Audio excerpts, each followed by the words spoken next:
Hey, it's Thomas Mulready from Cool Cleveland, and we are here in Lakewood, Ohio with the Lakewood Democratic Club. We're here with Dr. Tom Sutton from Baldwin Wallace.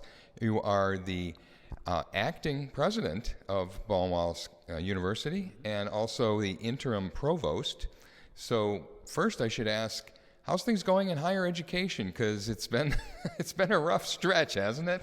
Yes, it has. Higher education is dealing with a lot of challenges, one of those being the enrollment cliff, the fact that we're at about 15% less students that we can recruit from the Midwest and Ohio. Also, budget challenges. We face them. We had a sudden budget deficit that we discovered last year. We're mostly done with that, and we're in the process of enrolling another class. This class came in at 700. It was great. And so we have to make some tough choices, but it's to help stabilize our budget and the university for years to come. Right. It's we're not through this yet, and there's a lot of universities dealing with this issue. It's good to hear that you think the worst of it's behind us for now. I think so. Yeah, I think we've gotten through, made a lot of tough decisions. In some ways, a crisis creates an opportunity to get it fixed and get it fixed the right way. And so we are hopeful that we will stabilize and really do what we need to generate opportunities for education for our students. Right.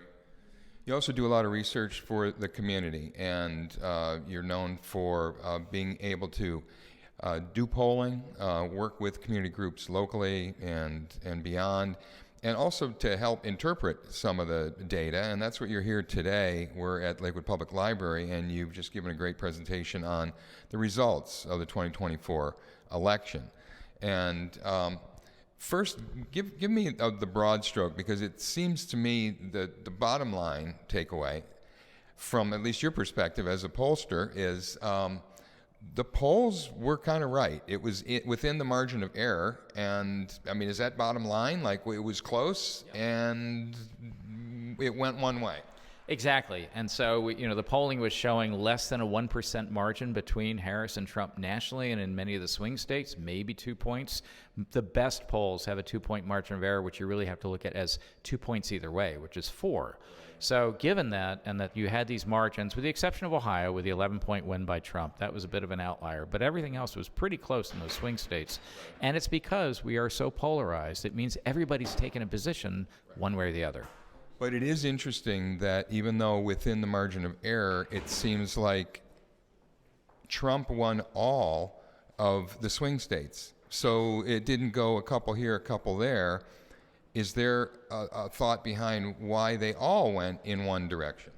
I think the bottom line is that Kamala Harris was tied to the Biden administration, and the Biden administration was seen as responsible for the inflation that everybody's been experiencing. The rate's gone down, but the inflation is still there. People still have high prices. So again, you're saying, look, the polling said that they all said that the economy was the number one issue. Right. And you're saying that it looks like that really was the number one issue.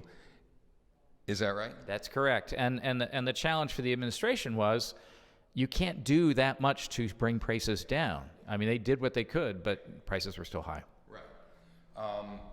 It seems because of the advertising, and there was a lot of money, and it's interesting that, correct me if I'm wrong, but I believe Harris had about $600 million more dollars to spend than Trump on this. So she had 1.6, Trump had $1 billion. And yet there was a lot of negative advertising around cultural issues. There wasn't a lot that I saw anyways on the economy. There was some, but why were they running the wrong ads? Or did these ads actually work? Or did they work around the margins and help push the real issue, which was the economy? Why so many negative ads on cultural issues like trans issues and education and immigration and racist issues when the real issue for them was the economy? The cold hard truth is that fear and hope, when they compete in a political election, fear wins every time. Mm-hmm. The Trump campaign ran on fear. Mm-hmm. The Kamala Harris campaign tried to run on hope, even the concept of joy. Yeah. But the reality was people were looking at, but what did you do about inflation? So that created doubt. And when Trump came along, he was trying to scare people to almost be against each other with the immigration issue, with the trans issue, et cetera. Let's pick on the little guy, literally. But that then generates that fear for people who are thinking about their kids. Right. Talk about a little closer to home, Ohio. You mentioned that Trump won bigger in Ohio than he did in the other states, and he certainly won bigger here than Biden won, correct, in the previous election. What was going on? What's going on in Ohio in the broad strokes? Well, I think Trump in some ways owns Ohio. He has a broad base of support that's been consistent from the time that he won in 2016 by 8 points, 2020 by 8 points, and this year by 11 points. Some of that has to do with the demographics of the state. We have flatlined in population. We are older, whiter, and more conservative. But he has this core base of support that is constant in his support, as opposed to the Harris campaign, which was building support, but they largely left the state alone because they knew they were going to win it. And it wasn't really just the old white conservative, which we would expect. Okay, I think that's what we would assume that.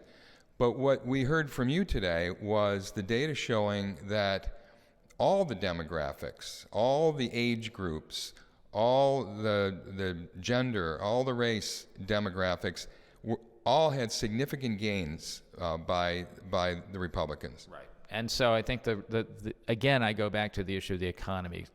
Was race or gender an issue? Yes, in some of the language that Trump and his allies used.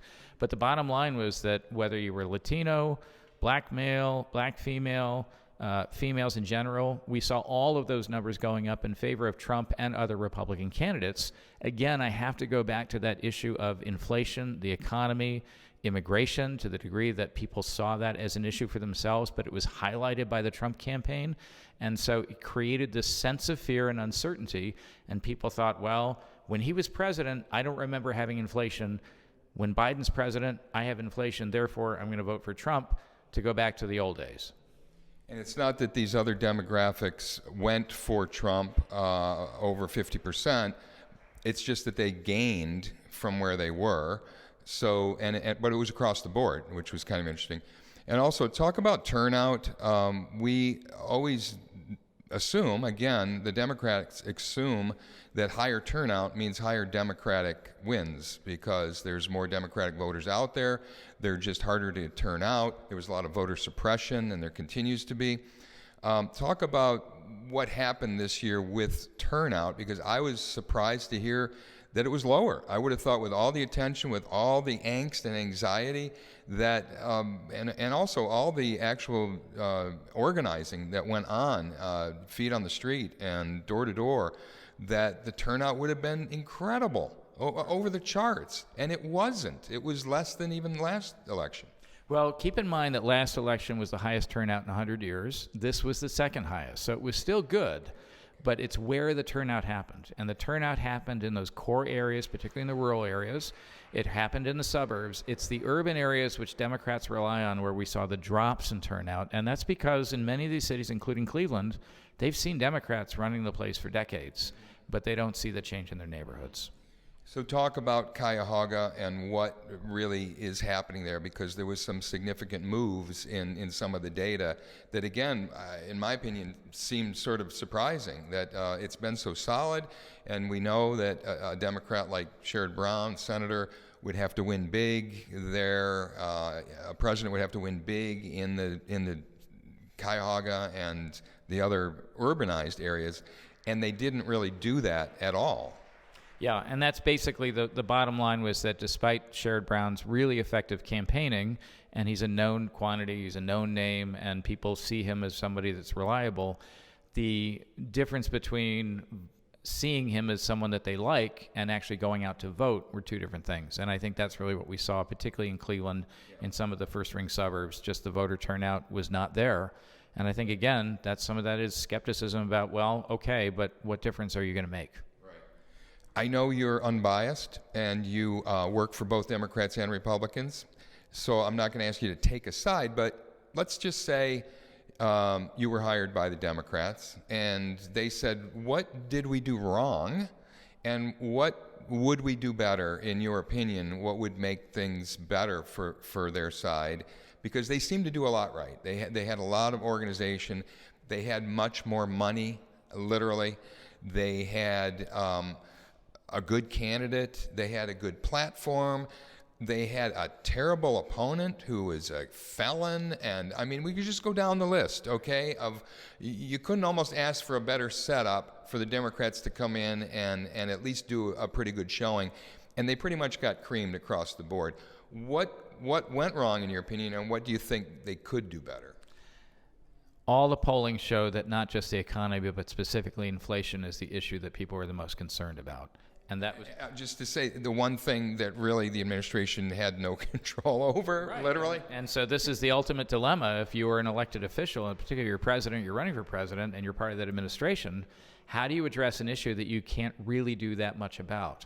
And so we heard a lot about all the things that got passed, et cetera. But quite frankly, when you look at the Infrastructure Act, it made a big difference in funding needed infrastructure. But if you're a driver on the road and that bridge is closed because of the Infrastructure Act and Joe Biden's name is on it, you're not thinking about the fact you're going to get a better bridge someday. You're thinking about the fact you got to take a detour. So people are essentially extremely selfish, extremely short-sighted, right? Greedy. I mean, these are all this is according to facts. Well, I wouldn't say greedy and self-centered. We vote our self-interest, right? I talk about politics the same way we talk about going to see the doctor. People go to see a doctor when they have a need. Voter turnout goes up when people have a need for the system to do something for them or to stop doing something. Either way, and this is a bit of both. You don't go to the doctor just to say hello. It's why in calm times, no war, economy's good, voter turnout goes down. When one or both of those is a problem, voter turnout goes up. For people this time around, voter turnout was up compared to 2020. It wasn't as good, but came in second. And it was, again, because of inflation. And so the Kamala Harris campaign needed to directly address inflation and say, here's what I will do about inflation. We heard about housing. We heard about student loans and other kinds of things, but those really weren't getting at the direct issue of eggs cost double what they cost 5 years ago. What are you going to do about that? So even with all the dark money, with all the advertising, with all the consultants, with all the pollsters, with all the people on television talking about this and that, and everyone even going out, none of that really mattered? Oh, I think it all matters. I mean, this is a $15 billion election cycle that we've been through, with $10 billion of that being spent on advertising. So it mattered in one sense because it was around us and surrounded us. Where it didn't matter in some ways for a lot of people was, I don't know if either one of them can do anything about this. And so I think those are the people that stayed home. You've got people who are occasional voters, and so maybe some of those folks came out because they thought, okay, I like Trump, he's entertaining. That was another factor, right? He was very entertaining in some of the worst ways, but still, people laughed, and he went through his routines. He is a public figure, but he's also he's a celebrity, and he markets himself that way. Kamala Harris did really well given the circumstances that she faced, but there's also that whole question, if Biden had pulled out 6 months before and there'd been a primary, what would have been the result? Would she have been the nominee? And even if she had been, she would have had a lot more runway to build a campaign and go after Trump in ways that might have made a difference in the final outcome. Where's the real battleground taking place, do you see, in upcoming cycles? Is it in urban areas, in the suburban areas, in the rural areas, or is it different demographics? Is it more men, women? Because we did see a split there where women went significantly more for Democrats.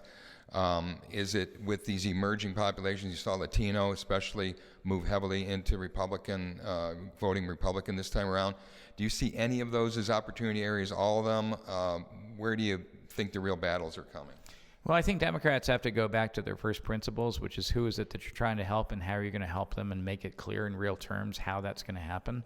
And in that case, you really capture most of those demographics. You can't just continue to run campaigns that say, vote for me because I'm not that person, which is a version of what Hillary Clinton did in 2016, and it didn't work. And Biden, he was running against the incumbent, and so as a result, the incumbent was able to lost because he was the one that basically COVID and everything else. But it was a close loss relative to the Electoral College results. And so I think for Democrats to come back, they've really got to get to what we call the kitchen table issues, the meat and potato issues. They've got to move away from some of the identity politics that really is part of what you're feeding into in some ways, the negativity that Trump it capitalizes on and other candidates capitalize on. And Trump is now in charge. He's the dog that caught the bumper, so now he's got to prove. And if it's anything like the first term, well, I think 2026 is going to be a really interesting midterm election, just like 2018 was. Yeah. And he won't be eligible, of course, but Ohio's own will be, so that will be very interesting. Dr. Sutton, it is such a pleasure to hear some clear thinking and some honest facts and figures on this, and some informed analysis that you bring. So thank you for taking time to speak with the Lakewood Dems here tonight and for talking with Cool Cleveland. Great to be with you, Tom. Thanks very much. Hey, it's Thomas Mulready from Cool Cleveland. Have a great week in Cool Cleveland.